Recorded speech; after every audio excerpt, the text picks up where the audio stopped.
If you're a fan of the Los Angeles Chargers, and I know there's only a small handful of you guys out there, but I have a feeling that this fan base is going to grow exponentially over the next 10 to 15 years. But if you're a fan of the Chargers right now, I know you're probably feeling down.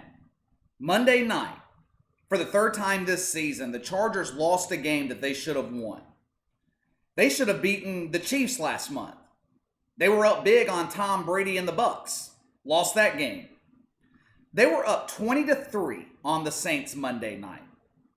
I thought the game was over. I told one of my friends while we were watching that game that there is no way that New Orleans can come back from being down 17 points. I said they don't have an explosive enough offense to overcome this type of deficit.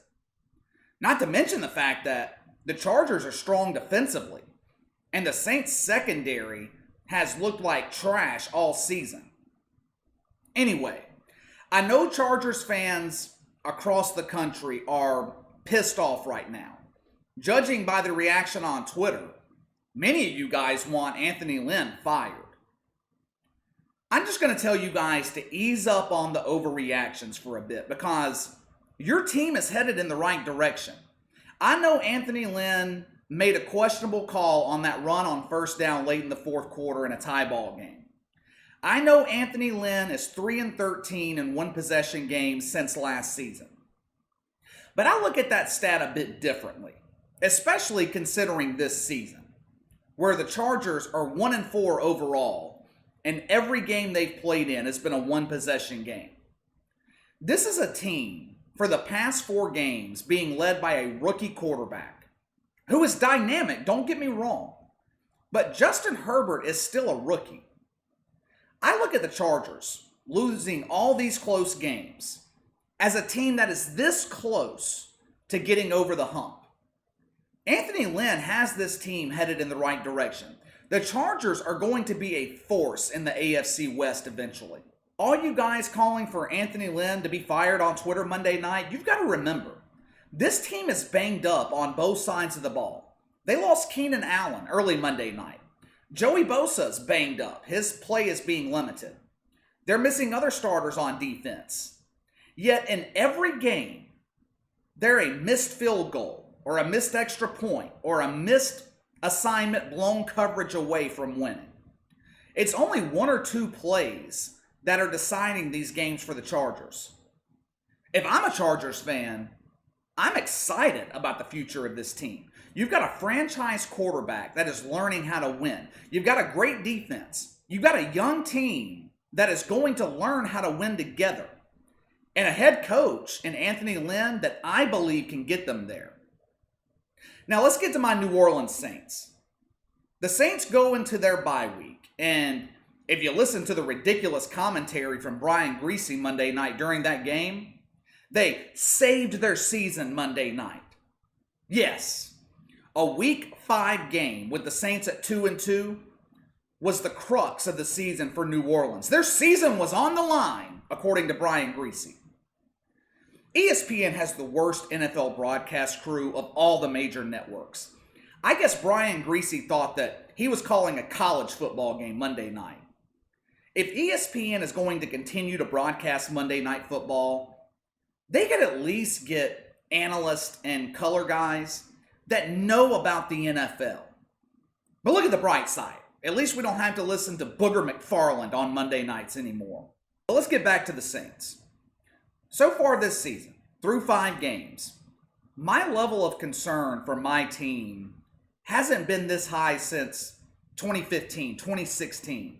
And more specifically, I haven't felt this worried about Drew Brees his entire time in New Orleans. The past couple of years, late in the season, Brees has had a tendency to fall off. He would be inconsistent in December, going into the playoffs. But this year, something seems to be off since week 1.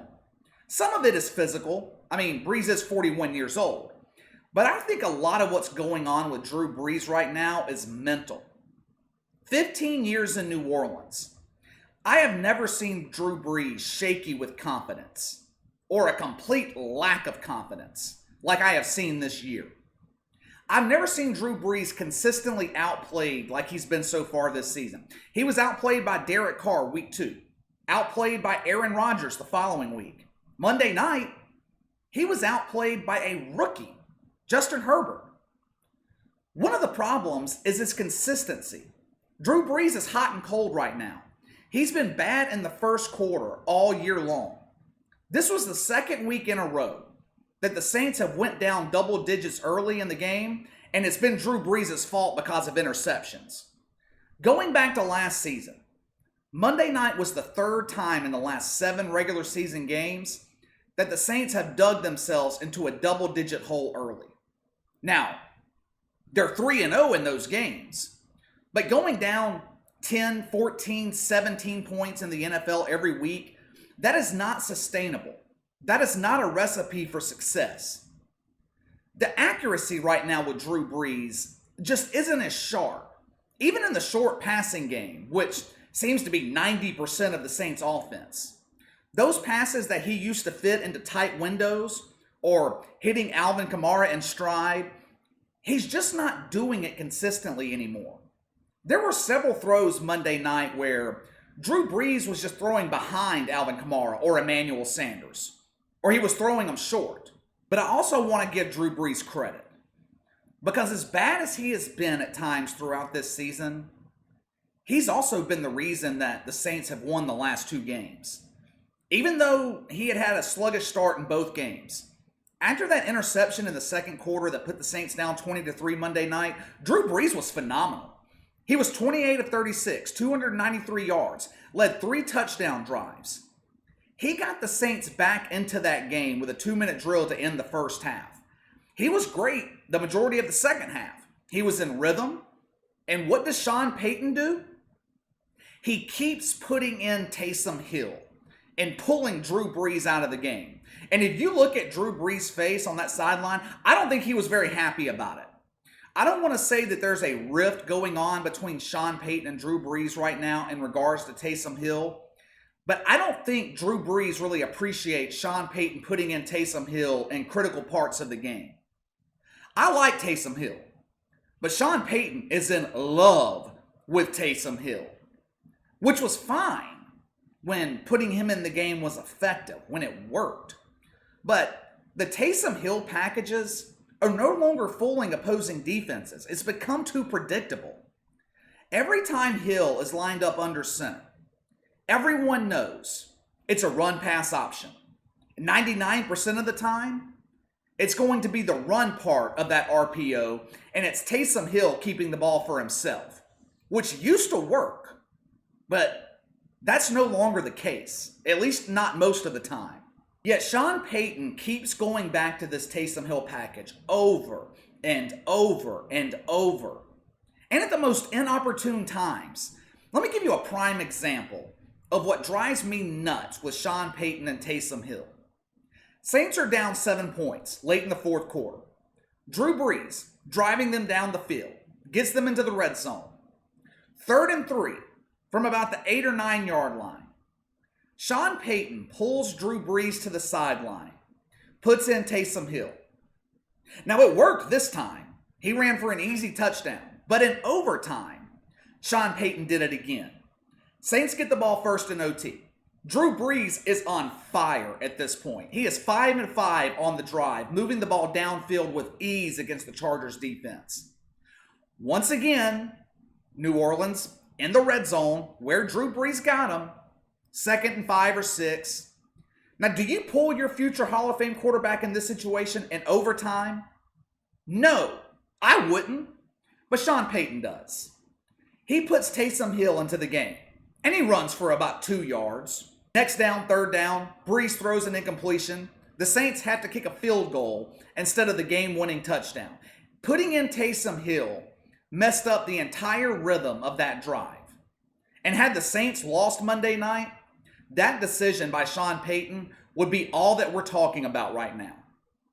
Sean Payton is my dude. Don't get me wrong. Sean Payton's my guy. But calls like that have me screaming at my television. He always tries to outthink the room. He always goes with these cutesy plays in big-time situations. And to his credit, sometimes they work, but a lot of times they don't. The Saints are sitting atop the NFC South right now, heading into their bye week. But with the way that they have started this season, which can only be described in one word, inconsistent, are the Saints a playoff team? Are they one of the top 2 or 3 teams in the NFC, like they were predicted to be going into the season? The answer is yes and yes. And I'll tell you why. At this point, I don't feel like the Saints are better than Seattle or Green Bay. But I do think that they're the best team in the NFC South and the 3rd best team in the NFC altogether. The handful of Rams fans out there, they'll take exception to that, but it's the truth. The Saints have a couple of problems right now. The lack of confidence from Drew Brees and defense. Both can and will be fixed. I feel like Drew Brees' confidence is starting to come back.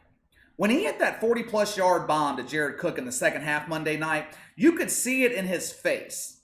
Like he had just shut down his critics who keep saying that he can't throw the deep ball anymore.